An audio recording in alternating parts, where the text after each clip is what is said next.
Okay, so we're back today with another one with you guys, and we've got Jordan here today. So, Jordan, I've known for about a year and a half now, I think, about a year and a bit since my Muay Thai kind of journey, and I wanted to bring him onto this podcast series. So, Jordan, if you want to give a bit of an introduction to who you are. Okay, so hi, my name is Jordan. I'm a martial arts instructor. I run a gym in the town hall CBD called Sparring. And yeah, that's pretty much it. Before then, I was competing semi-professionally for about 10 years. And yeah, I've known Ruth for about a year and a half, and it's been a good time. No, it's been awesome. Thanks so much for coming on today. Mm-hmm. So you said that you've been semi-professional for about 10 years. Mm-hmm. What got you into the sport Muay Thai to begin with? I think I've always been into martial arts since I was really young, probably because of my brother. And I think back then the influences would have been like martial arts movies, Bruce Lee, wrestling, that sort of thing. So I picked it up, pretty early on as a teenager. And then, yeah, for most of my life, it's been my main passion and my hobby. Yeah. What was the hardest thing that you had to deal with when you first got into Muay Thai itself? I think it's some gyms that you walk into can be pretty intimidating. You find out quickly that not everyone in this world is a personable person. That's probably why they pick up martial arts, because it's just their kind of outlet. But otherwise, I kind of fell in love with it, and I didn't think about kind of all the things that were really difficult. Probably that's why I stuck with it for so long. Yeah. What did you fall in love with the most? Or how did you fall in love with it? For me, fighting in martial arts,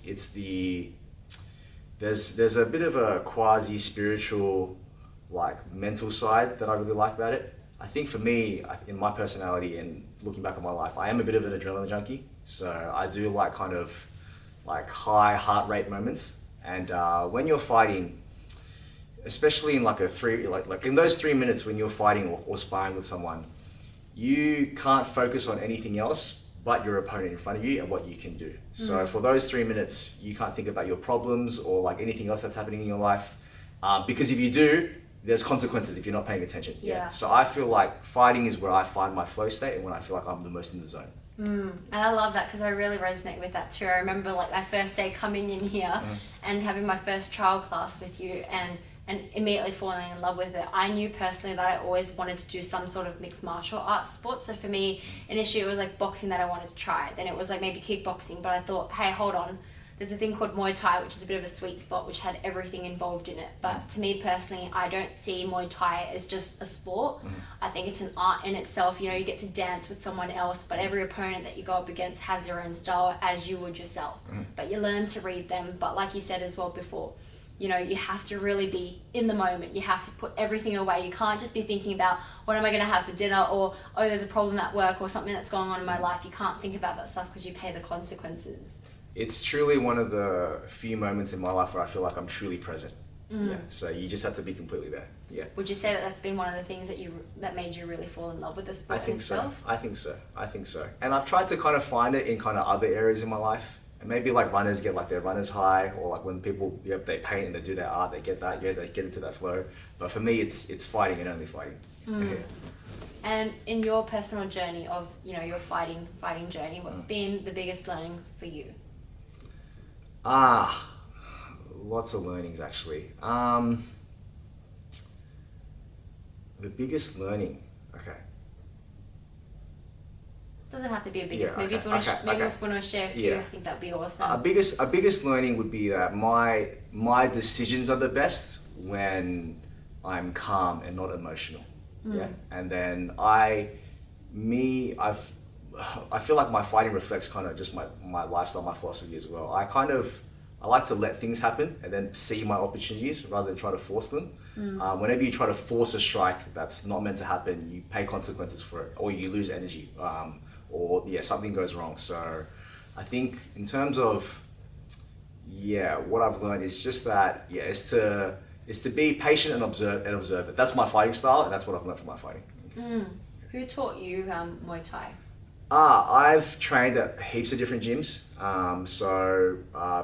When I started, I bounced around quite a few different gyms across Sydney. But then eventually I went to Thailand and I lived there for about 3 months.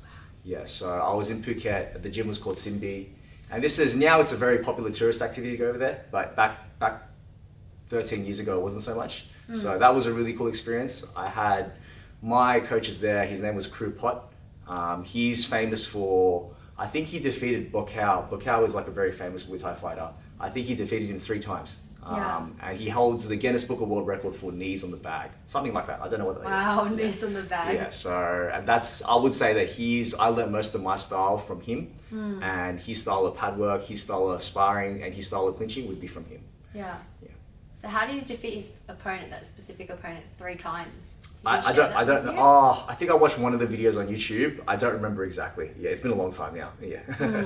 And who do you think was the biggest influence in terms of your teachers that you've come across in your journey so far? The biggest influence? Honestly, I've had heaps of different influences. And I not only do Muay Thai, I do like Jiu-Jitsu as well, and like boxing. So honestly, everyone plays a big part. I learn a lot from not necessarily other students, not necessarily other coaches, but from students as well. So some of the guys that come train here, we have a guy called Shane. He practices Tai Chi, but he comes and shows us all his concepts and ideas, and he teaches that here. So, and he's really good at what he does as well, plus the Jiu-Jitsu and the striking as well. So I learn a lot from him. So from heaps of different guys. Yeah. So going from a contact sport to grappling, Jiu-Jitsu, what would you say the differences between the 2 sports personally are?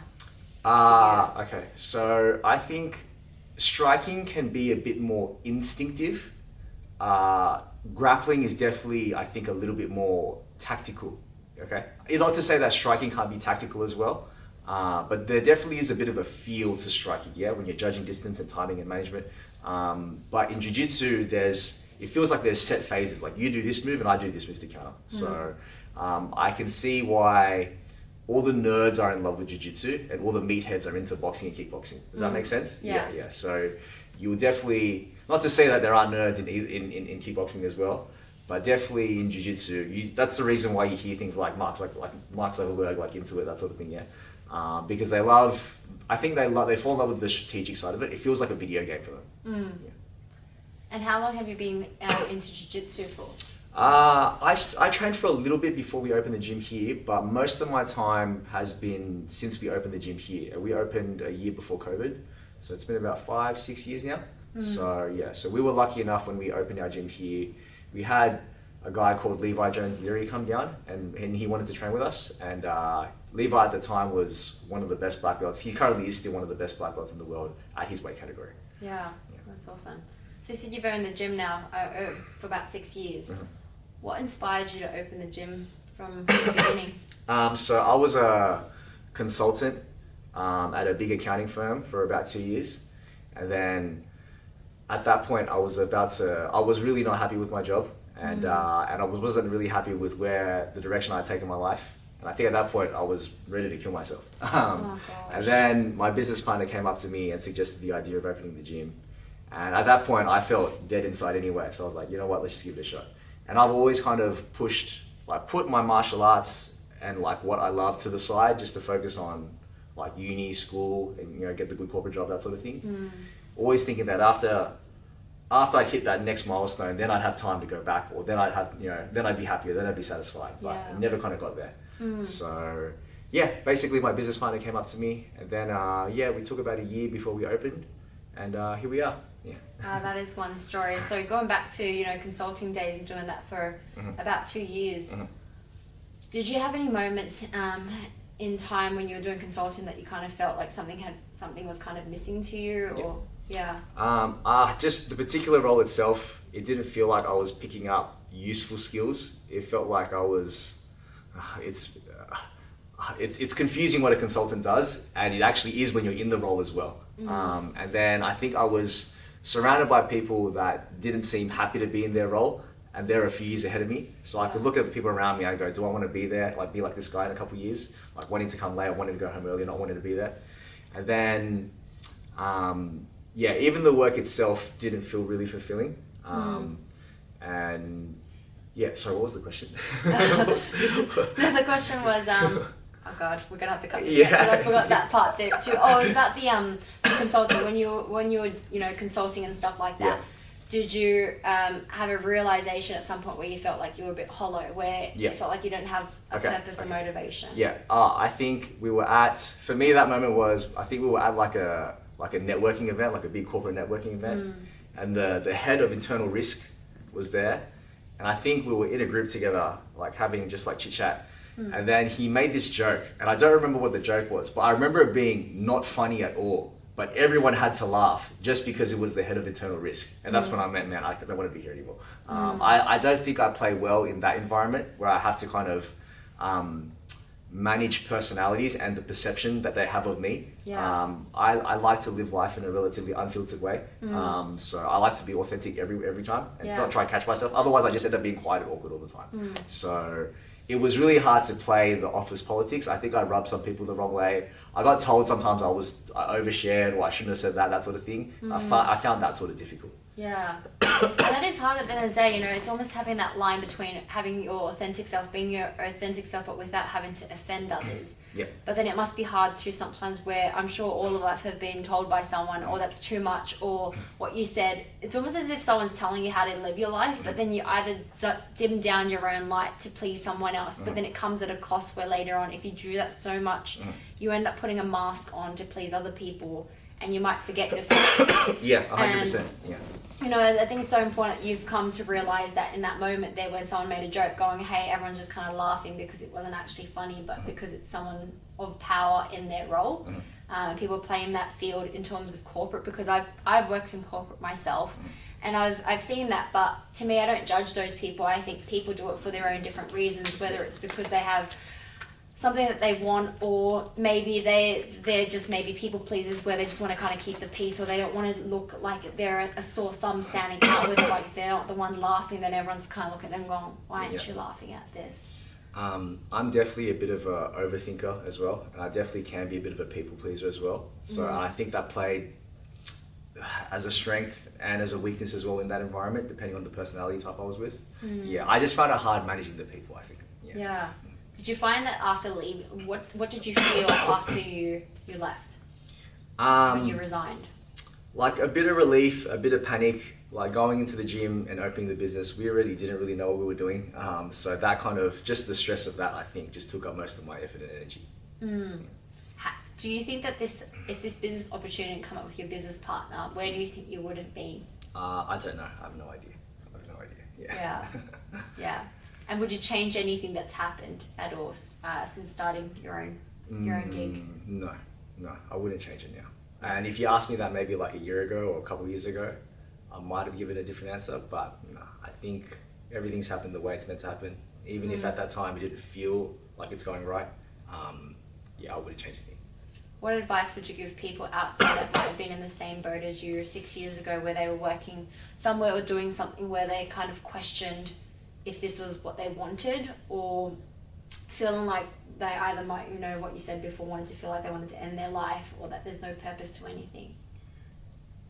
I think when you are feeling like stuck, you need to change your environment immediately. Yeah. No amount of just thinking or processing will get you out of it. I think you need like a big change in status quo. So whether that means like get a new job or go attempt the side hustle, or go attempt like your own business, do that instead. I think that stress is worth more than you kind of smoldering into that in that pit of depression. So, Yeah. No, but thank you so much for sharing that, and I'm glad to see, you know, how far you've come, even though I've only known you a year and a half into your 6-year journey for owning your own business. I think it's just been great that we've been able to cross paths, and you've made such an impact in my life too, starting Muay Thai and in a class setting, but also as a coach outside of those classes to support me in my own journey. I appreciate that, and likewise as well. I think that's been one of the great joys of opening the gym, is getting to make connections like this. So I've spent a lot of time with you outside of class as well, just to talk about life in general, and I get a lot of that as well. I get just as much from my students as they get out of me. No, and that is awesome. So it must be interesting for you, you know, as a coach, because you get all different types of personalities and people in the room. Yeah. What have you observed in all your students that have really kind of stood out to you? The students that stand out to me take personal responsibility for their martial arts. So they don't just rely on what's being said and the technique that they're told to do. They go home and they study and they internalize it. They think about what they're doing. They think about the movement. They think about why they do it. And they think about alternatives and options. they really study. Yeah. So, but that's fine. It doesn't mean that you can't come in here just have that experience where you just come here. Not everyone needs to be a professional fighter. People just want to come here and have fun and train. That's perfectly fine as well. So if you want to come here and switch your brain off, that's totally fine as well. Yeah. And the students that you have at the moment that you know go and support in terms of their fight and coach them day in, day out, week on week. What do you think that they struggle with?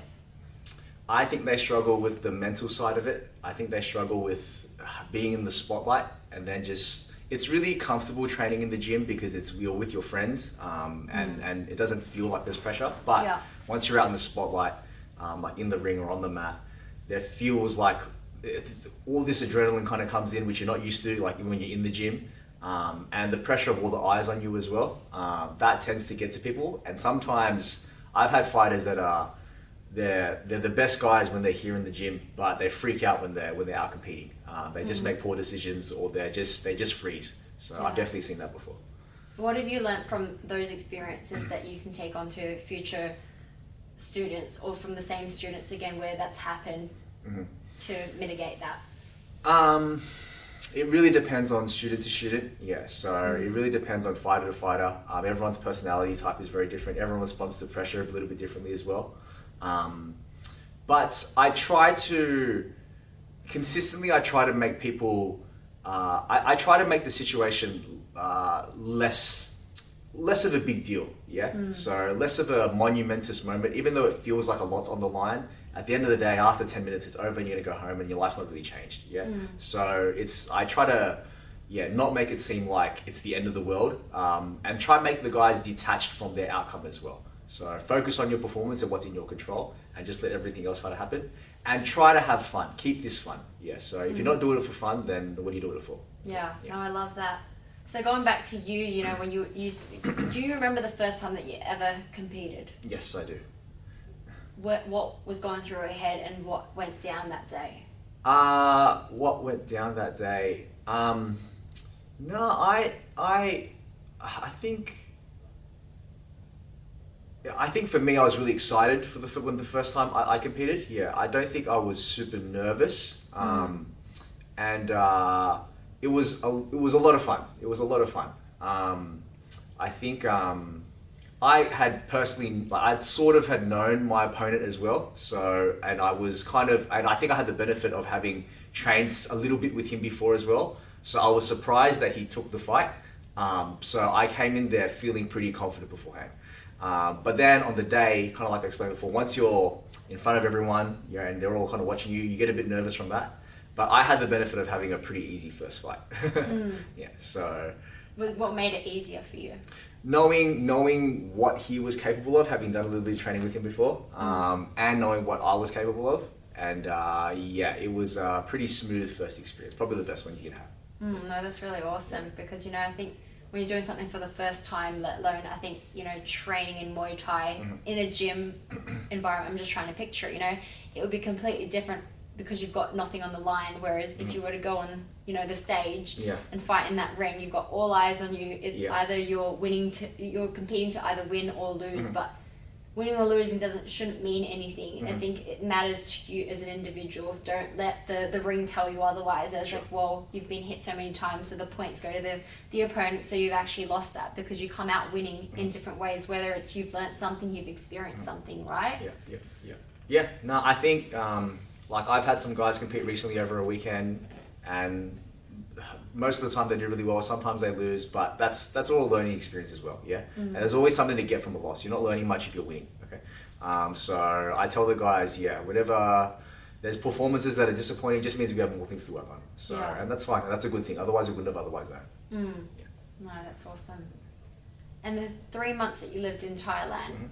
Whereabouts in that journey was it for you that you decided to go to Thailand and train for 3 months? I had been training in Australia for about 2 years maybe, and then it was coming towards the end of university, and in that period before you commit to a full-time job, I think. And then this was, I figured that at this point in my life, it might be the last time I might get this sort of a break. And I'd always wanted to live in Thailand for an extended period of time. And it just, it more or less just happened. And I think that would have been around 2013 or 14 now, so a little while ago. And I think in most aspiring Thai fighters want to spend some time in Thailand. So that's as you get deep into the journey, you want to try find out where it's come from, and all the best guys are there as well. So, and it's an awesome experience. I recommend it to everyone. Yeah. No, it sounds awesome. So outside of your Muay Thai life, when you're in Thailand for those 3 months, what did you experience in terms of yourself? Just in terms of like my personal development, or just like Anything. Okay. What comes to mind? Honestly, I was just focusing on the martial art. So I wasn't there. You have a set regimen and you train like a full-time athlete, and with those sort of hours that you're putting in, there's not much else. Maybe on a weekend you're socializing with like the other foreigners or other locals that are there training as well. But at that point in my life, I was just training like a full-time athlete. So was it one of those gyms where you went there, you stayed in there for the accommodation, lived, trained, that's and sort of like literally rinse and repeat, did you? Yeah. Did you do the really hard runs where they'd go outdoors and really push you and then throw like tires at you as well? You have to run 7 Ks every morning, and then you go do a 2-hour session, and then you go have your breakfast, you have a nap, and then in the afternoon you come back again, train for another 2 hours. At that point I was training maybe 4 to 5 hours a day. 6 days a week. So it was pretty crazy. Were there times where you wanted to ever just give up, or? At some point. Oh no, not give up per se, but there were like injuries happen. I thought I broke my foot at some point and would have to go home early. So things like that. I had a bad fall off like one of my scooters as well, so I ended up really scraped up really badly as well. So things like that when you go out. But no, it wasn't. Muay Thai has not felt like a slog, like I don't want to do this anymore. So that's come in other areas of my life. It's just I won't be here. I don't want to go home. That's the feeling that I had there. Yeah. What helped you the most in those times where you felt like you just wanted to kind of tap out, or that maybe it was going to be a bit of a closed chapter at that point in your life, such as you almost feeling like you broke your foot? Just I guess having the friends and the network that you had over there. The people that you meet, it was. I'm thankful for the network and the trainers. They were all really supportive, and they wanted me to stay as well. So I wanted to be there. I had my foot scanned. I thought it was fractured. Thank God it wasn't. So it gave another week, and it was enough to me to just start boxing on it again. And then I lost 3 weeks because of it. But it was okay. I didn't have to go home early, which would have been shit. What happened to the foot? It must have been. I thought I must have kicked an elbow, or it must have just been a repetitive injury, just because over time, like everything hurts at that point. But that time this was soft. This hurts to touch, let alone kick with it. So they did the scan. There was a sprain on the Liz Frank, but that was not enough to send me home. So I was like, okay, just cover it up, and then we'll just put a shin guard on it. We'll be okay. Yeah. Are you originally from Sydney? Yeah. Raised? So you've probably seen a lot of things change because, have you always floated around the CBD area as well? I grew up down south in the Southern Shire, so around the Cronulla Southern area. Yeah. And now you're located more around the city, city space. Yeah. Growing up, what was it kind of like for you around the Sutherland Shire? The Shire is, I think it's a really pleasant area. I think it's lots of good families. I think it's a bit removed. It definitely is a little bit of a bubble. I think the people from the Shire kind of keep to themselves, and some people never leave the Shire as well. I had a relatively, at least in terms of like living down there. Like I moved around a lot when I was younger, but for my later primary school and most of my high school years was down over there. And I think I had good friends. I had good extracurricular activities. I played rugby league before I started like martial arts training. Oh, really? Yeah. So I did that for about 7 years, and that was a lot of fun. And I think I had a relatively standard childhood down there, except that I was Asian. There's not many Asians down there. Yeah. What was that kind of like for you? It was okay, just because I think my interests were in alignment with all my friends, and we had the same sort of hobbies and kind of, we were all into the same sort of thing, so it was fine. It was not that big of a deal. You feel a little bit like the odd one out sometimes, being the only Asian kid around, but It didn't bother me too much. Mm. I felt more out of place going to university when there was so many Asians there. And I felt not really, I felt like the least Asian one there. I don't know if that makes sense. No, that makes sense. What was it like in uni, and what did you study in uni? I studied law and commerce at UNSW. Yeah. And uni was a lot of fun as well, but I also thought it was really tough, just because of the type of coursework that we were studying and the reading and the workload. I think uni was a fun time in my life, where I got to meet a lot of my longer term friends now. I don't keep in touch with a lot of my high school friends, but the people that I met from university are the people that are mostly still in my life now, into my 30s. Wow. And law and commerce. Why law and commerce? I don't know why. I think my parents wanted me to be a lawyer. Yeah. Yeah. Did you finish uni? I did finish uni. Yeah. Finish uni? Yeah. And from then, is that when you went on to your consulting role? That's right. Yeah. I knew I wasn't going to be a good lawyer. I knew, like, even as I was doing my degree, in my heart and in my mind, I knew I probably wasn't going to be a lawyer. I would apply for a job, but I probably wasn't going to push it if I had other options. And I ended up becoming a consultant at an accounting company instead. What kind of law was it? The law, it was when you study law, it's just a general degree.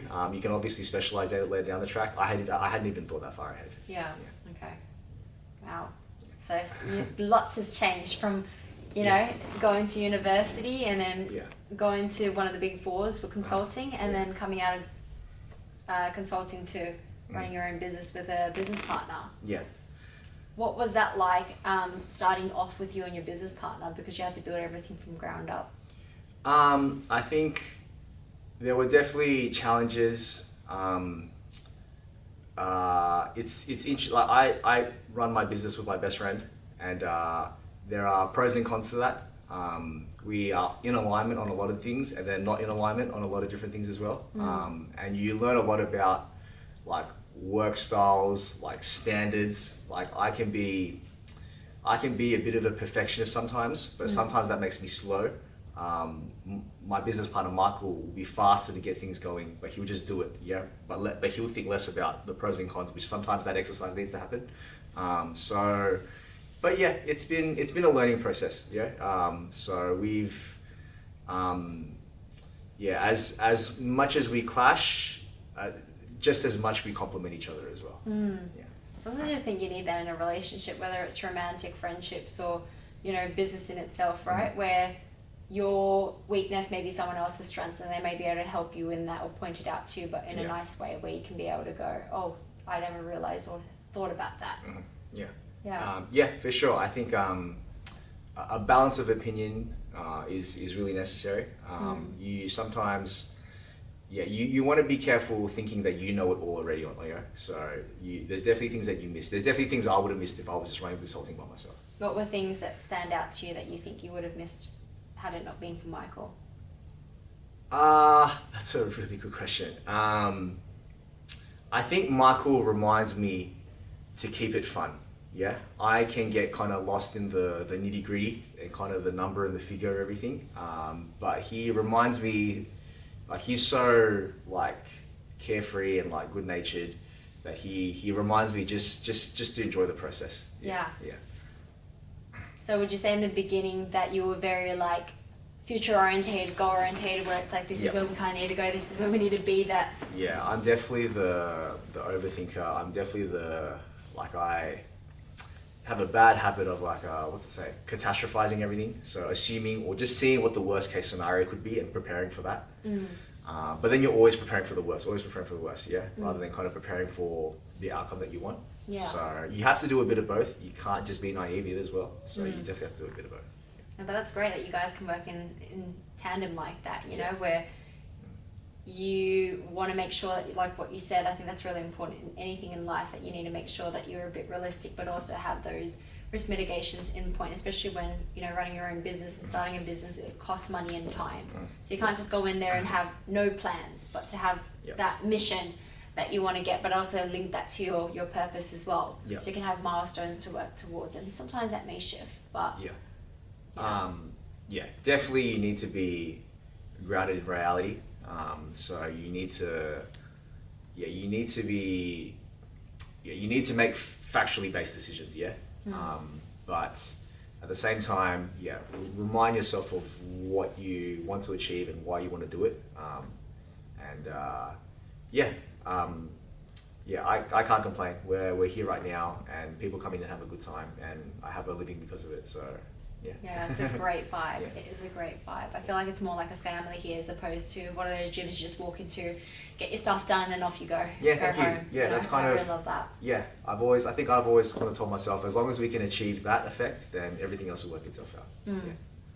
Now, if I can ask, what do you think the biggest kind of mistake has been since you've opened that has almost cost you everything?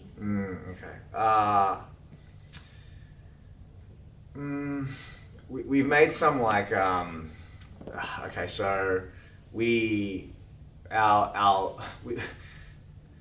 we made some like honest business mistakes, I think, which have been pretty painful. We had our previous landlord was actually an F45. They were operating here next to us as well. This is a business center with lots of different fitness businesses around. But they folded and they took our bond, which was about $40,000. So that really hurt. That was a mistake that really sucked. I think the challenges from this gym have not come from mistakes per se. It's come from things like COVID. So just that was unanticipated and unprecedented as well. Just the relationships with like our business relationships with our old and our new landlords, that sort of thing. So I can't think of like a hard mistake so far, if that makes sense. No, that makes sense. But okay, wow, just $40K down the drain with F45 because they folded. Was there anything in terms of legal documentation? Or anything like that? So did they file for bankruptcy? Did they? They administrated. They liquidated. But they continued to charge us rent when they weren't paying the actual landlord rent. And they were not allowed to do that. They're not allowed to take the bond anyway, but because of the corporate veil and the way the business structure was set up, we couldn't get anything back. Ouch. Yeah, that would have been really hard, I guess. But how did you guys bounce back from that in terms of your mindset? You have no choice. You have to go back to day to day, and then I just move on. I was pretty bummed out about it for a long period of time, and then I took it as far as I could legally wise, and we wasted more money because of that. I even visited the director at his house and got the police called on me. But then we had to let it go. Nothing could be done. And if anything, it's taught me to just try be in that situation. The only thing I could do is be thankful that I had this and that I'm still around. So a lot of businesses closed, a lot of gyms closed, they didn't come back after COVID. Yeah, so acceptance was a big thing for you in that time. Yeah.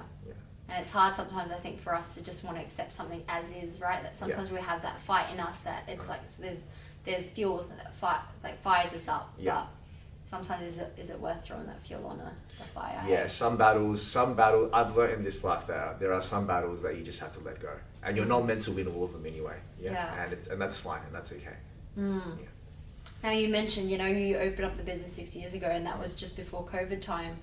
That would have been extremely hard, to start up a whole gym and get ready for it, and then before you know it, COVID happened. And everyone went down into lockdown. As well. What was that like for you guys? I think the first time around it happened, it was just a bit of a strange novelty. Like the whole world was kind of plunged into this really kind of strange period, which we just couldn't really kind of fathom and imagine.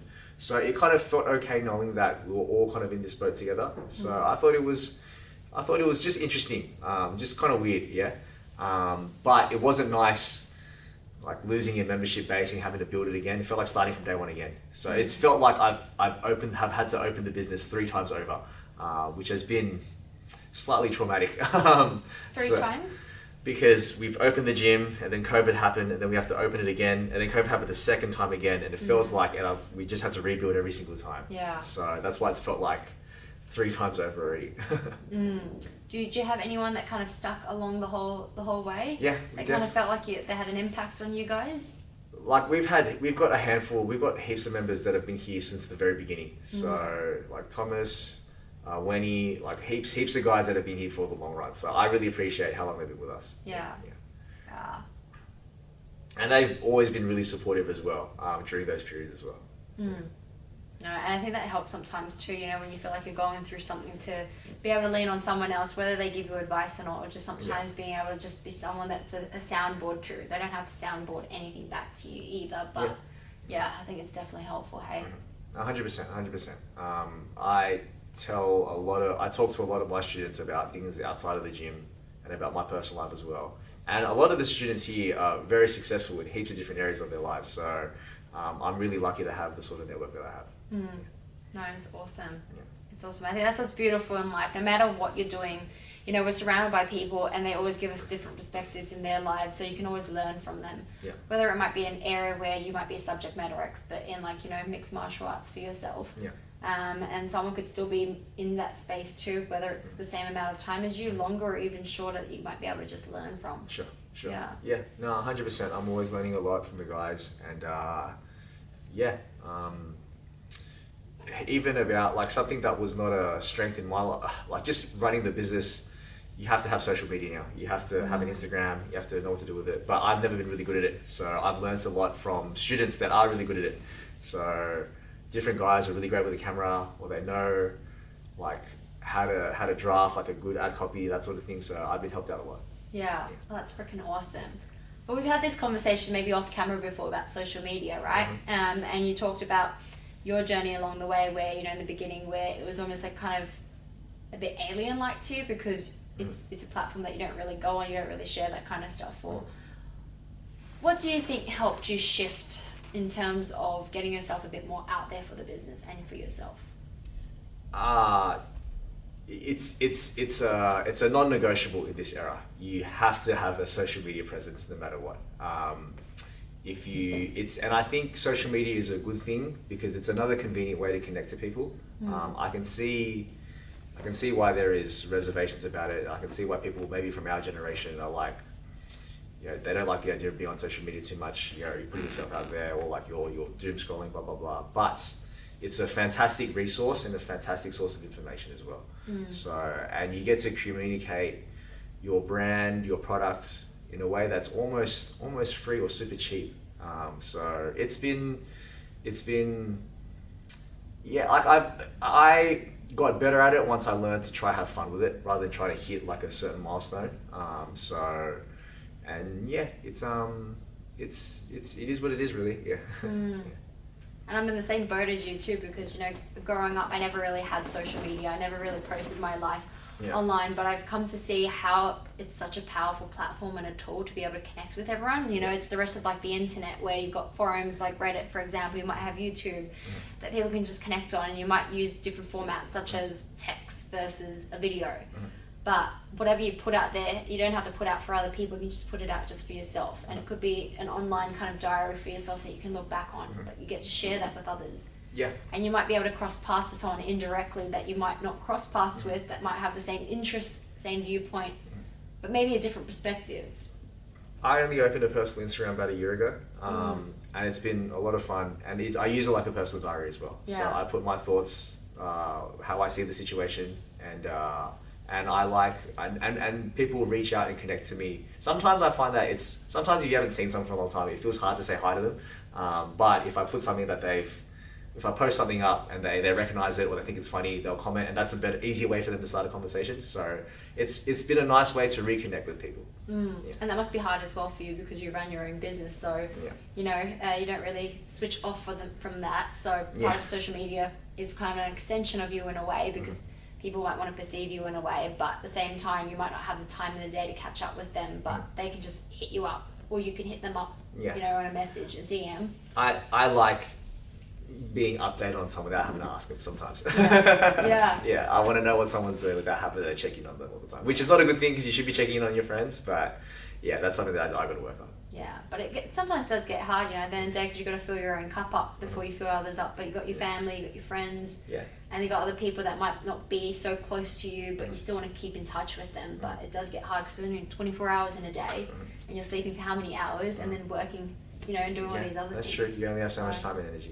And that's what I think is beautiful about social media. Yeah. You can still hit someone up, it can take you 30 seconds and they can respond where they have time. Yeah, it's a good thing. There are many positives, and I'm trying to not be. I don't want to be one of those guys that is like a TikTok hater or like that sort of thing. You miss out on opportunities if you're not paying attention to that sort of thing. Yeah. So, yeah, I don't want to be stuck in the past. I don't want to be like, we used to have this joke in like university when we were like, some people back then, and this would have been maybe like 2010 to 15. There were some people that would be very deliberate about not having Facebook, but it was actually a really useful tool for like meetups and events and get-togethers, if it was used right. So yeah, I don't want to be like that. I don't want to be completely dismissive of something before I've used it and tried it. No, I love that. Very open-minded, where it's like, I'd rather try something than have a strong opinion on it first without trying it first. Because when you try something, you know if you like it or you don't like it, what that may mean for you as well, and showcase, because it's a bit of a data point there. Right. Yeah. So, you hear the narrative about just about like social media. People will only post up just all the best parts, and then you get people that fall down the rabbit hole of comparison, and they feel they're comparing their lives to what's out there, like these big influencers with huge followings. But you're going to do that anyway, outside of social media, if you have that sort of perspective. You're going to, so you need to focus on yourself first. Yeah, 100%. 100%. So don't worry about what's ever happening. And yes, it's there, but just use it for what it is. And yes, if you're doom scrolling for like 2 hours a day, that's going to happen in other ways as well. So it doesn't matter that it's TikTok or Instagram. So so it's rather just take it away. I don't know. No, but I think that's so fascinating that you mentioned like comparison, because I think it's all distilled in us in some sort of way where we compare ourselves. But if you look at the way that the systems are kind of run, like education and things like that, there's the way that they measure you, which is this is good, this is great, this is wonderful, but also this is the baseline, and if you're under that, then you're no good. So even if you strip that all away from it, we naturally do want to compare, because we go, well, what is there out there, and am I doing good enough? But like you said before, it is like, it's just focus on yourself. Yeah, exactly. Because that's all you can control at the end of the day. Who cares what Bob over there is doing? Yeah, exactly. Bob might be doing something for some other reason, but it's what your reasoning is. 100%. Yeah. I think, previously, just for the longest time, I just wanted to be a private person. I want to deal with it. Just don't want more things to think about. But if you can make it fun, like everything in your life, it'll be easy. No, definitely. I'm hearing the theme for you, where it's like, just make everything fun, don't take it so seriously, and when you have fun, there's nothing at stake either. But at the same time, what your reasoning is behind what you do. 100%. But thank you so much for sharing your story and your journey. It's been lovely speaking to you today. But if people want to find you, how can they kind of reach out to you? With you, Jordan? I think the best way would be, you can Google us. So Open Sparring is the gym. So we operate out of Town Hall in the Sydney CBD. You can find us on Instagram, all the socials there as well. If you're a local in Sydney, we do a free first class. And come hang out with me and my team. The guys are really friendly. And it's a good time.